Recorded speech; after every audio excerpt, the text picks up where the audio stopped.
Selamat malam, salam sejahtera bagi kita semua. Perkenalkan, nama saya Igusti Ngurayuda Dwi Tama Swajaya, NIM 11524000087, kelas B. Pada kesempatan kali ini saya akan membuat video untuk tugas UAS mata kuliah teori komunikasi, yaitu dengan dosen pengampu Dr. Mary Frida Tripalupi MSI. Dan pada kesempatan kali ini juga saya akan memilih judul atau tema, yaitu teori spiral keheningan. Selanjutnya yaitu pengertian dari teori spiral keheningan, atau di dalam bahasa Inggris itu spiral of silence theory. Teori ini menjelaskan bagaimana individu cenderung untuk menyembunyikan pendapat atau pandangan mereka, yang tentunya itu akan bertentangan dengan pandangan mayoritas, terutama dalam konteks opini publik.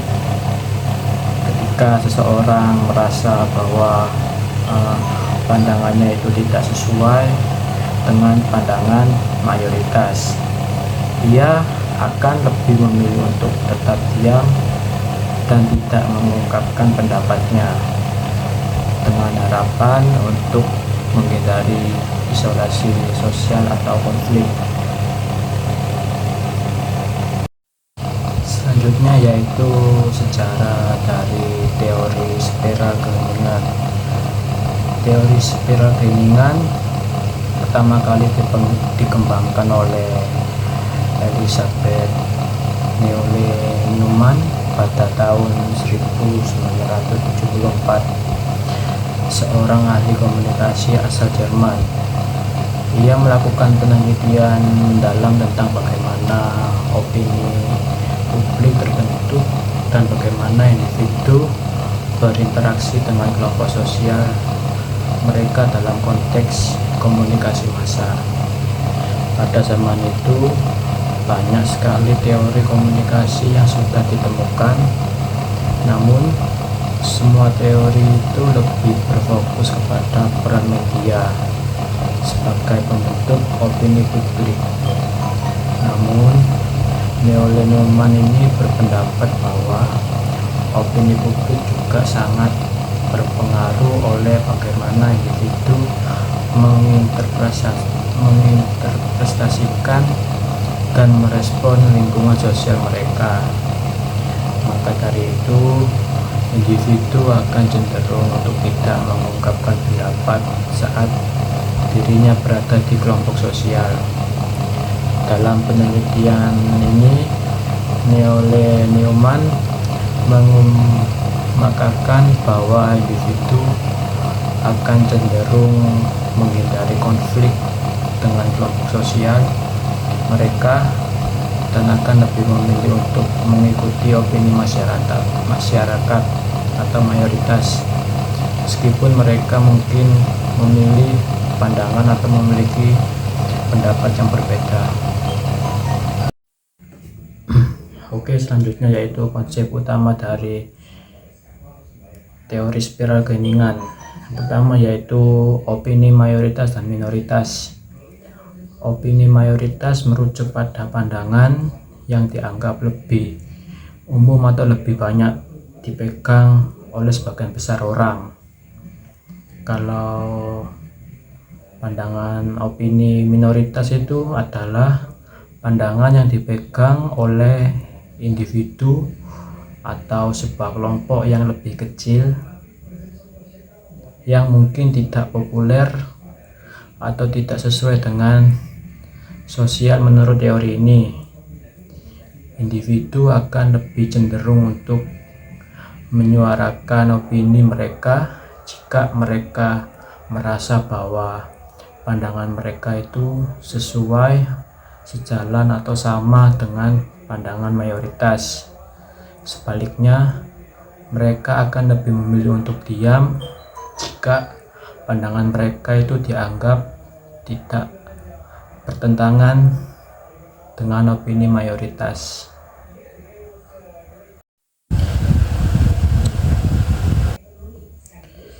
Kedua yaitu ketakutan isolasi di lingkungan umum. Ini merupakan salah satu faktor utama terjadinya spiral keheningan ketika individu akan mengungkapkan pandangannya ketika berada di lingkungan sosial.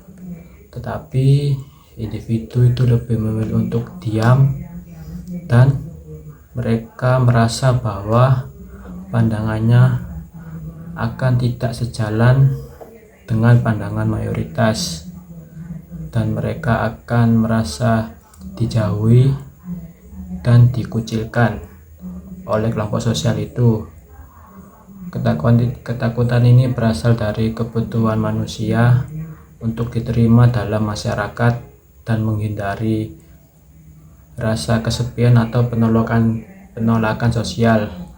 Oleh karena itu, individu lebih memilih untuk menyesuaikan pendapat mereka atau pendapat mayoritas dengan opini mayoritas itu agar mereka tidak merasa terisolasi atau tidak merasa sendiri.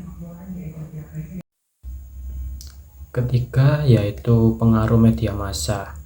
Media massa termasuk televisi, radio, surat kabar, atau kini yang sedang banyak digunakan yaitu media massa seperti Instagram, YouTube, TikTok, WhatsApp, Facebook. Itu semua berperan penting dalam membentuk opini publik dan menyalurkan pandangan mayoritas. Hal ini membuat pandangan minoritas semakin tersingkir. Dan ketika media massa secara konsisten menyoroti suatu pandangan atau suatu informasi tertentu, individu itu mungkin akan terpengaruhi dan individu akan merasa bahwa pandangan tersebutlah adalah pandangan yang diterima secara sosial dan menghiraukan pandangan yang lainnya. Keempat yaitu tidak seimbangnya antara pandangan mayoritas dengan pandangan minoritas. Spiral keheningan adalah proses berkelanjutan yang terjadi ketika semakin sedikit orang yang mengungkapkan pandangan minoritas mereka, sementara banyak orang yang mengungkapkan pandangan mayoritas mereka. Hal ini akan menciptakan efek domino di mana pandangan mayoritas semakin dominan sementara pandangan minoritas semakin terpinggirkan, dan mungkin nantinya pandangan minoritas itu semakin tidak dipilih atau tidak diinginkan oleh banyak orang lagi. Yang kelima yaitu efek dari spiral keheningan. Opini mayoritas yang dominan semakin menguat karena individu yang berbeda pendapat memilih untuk diam, menciptakan spiral keheningan di mana suara minoritas akan semakin tertekan.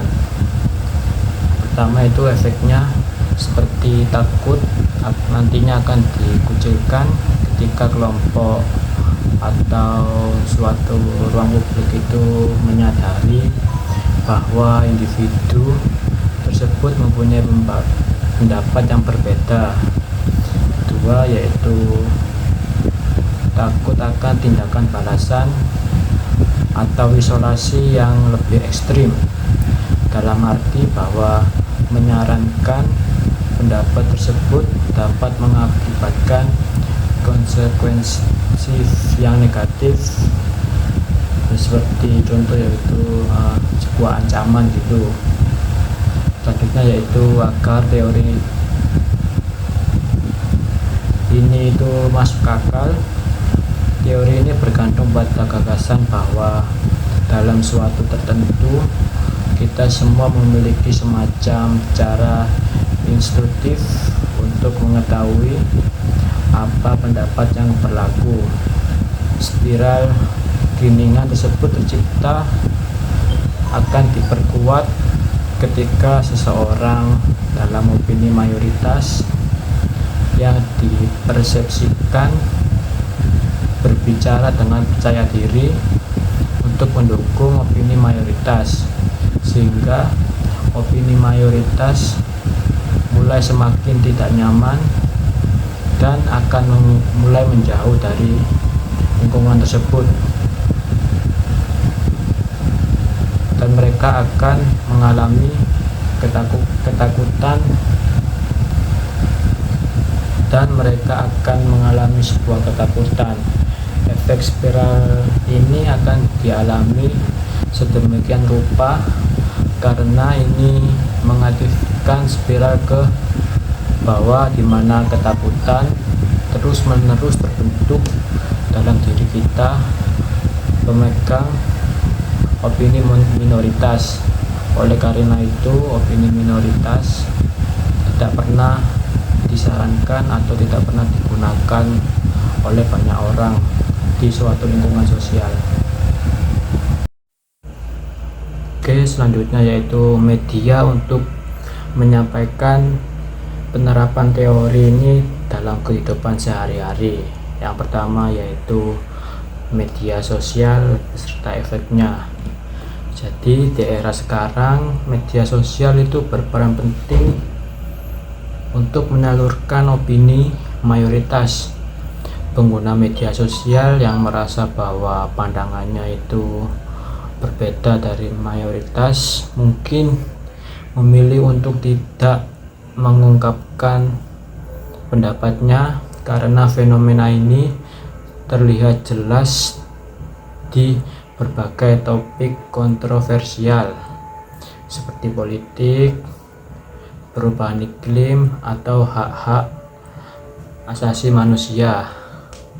Banyak orang merasa lebih aman untuk mengikuti opini mayoritas yang populer di media sosial daripada mengungkapkan pandangan pribadi mereka yang bertentangan dengan pandangan mayoritas itu. Oke, yang kedua yaitu isu sosial dan lingkungan. Di masalah isu sosial atau lingkungan seperti hak manusia, kesetaraan gender, atau perubahan cuaca, teori spiral keheningan dapat menjelaskan mengapa sebagian orang itu tidak ingin berbicara tentang isu-isu ini atau yang sedang terjadi sekarang itu, meskipun mereka itu memiliki pandangan maupun pendapatnya yang sangat kuat atau sangat bisa dipercaya, tetapi mereka itu lebih memilih untuk diam karena ada sebuah ketakutan terhadap kritik dan pengecualian atau pengucilan di sebuah lingkungan sosial. Selanjutnya yaitu yang ketiga, yaitu komunikasi politik. Teori spiral keheningan dapat digunakan untuk menjelaskan bagaimana opini politik terbentuk di sebuah lingkungan masyarakat. Dalam contohnya itu seperti pemilu atau sebuah kampanye politik. Individu mungkin merasa bahwa pandangan mereka itu tidak sejalan dengan pandangan mayoritas, terutama jika mereka berada di sebuah lingkungan yang sangat partisisan atau mendukung sebuah atau calon kandidat salah satu kampanye itu, karena takut dikucilkan individu tersebut akan memilih untuk tetap diam atau tidak mengungkapkan pendapat atau pandangannya tersebut. Selanjutnya yaitu kritik terhadap teori spiral keheningan. Meskipun teori spiral keheningan memberikan wawasan yang berguna tentang bagaimana opini mayoritas dapat mengendalikan pembicaraan sebuah publik, teori ini juga mendapatkan beberapa kritik. Salah satu kritik utama adalah bahwa teori ini itu terlalu menekankan pada ketakutan terhadap isolasi sosial sebagai salah satunya faktor yang mempengaruhi keputusan individu untuk berani lebih bersuara atau tidak bersuara. Beberapa penelitian menunjukkan bahwa individu tidak selalu memilih untuk diam hanya karena mereka takut dikucilkan.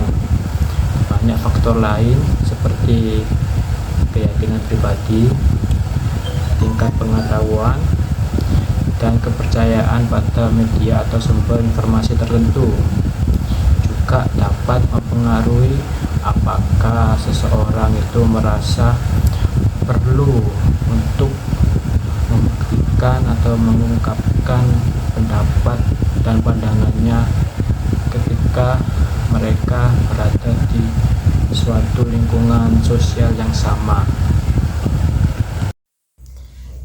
Baik, selanjutnya itu yang terakhir yaitu kesimpulan.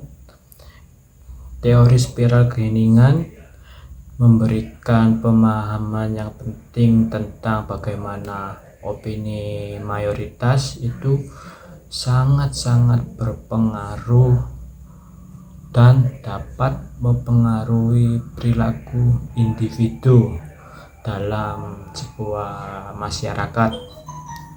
Ketakutan terhadap isolasi dapat mendorong individu untuk menyembunyikan pendapat mereka, bahkan jika mereka memiliki pandangan yang berbeda. Dengan memahami teori ini, kita dapat lebih peka terhadap dinamika sosial yang terjadi di lingkungan sekitar kita dan bagaimana opini publik terbentuk dan mendorong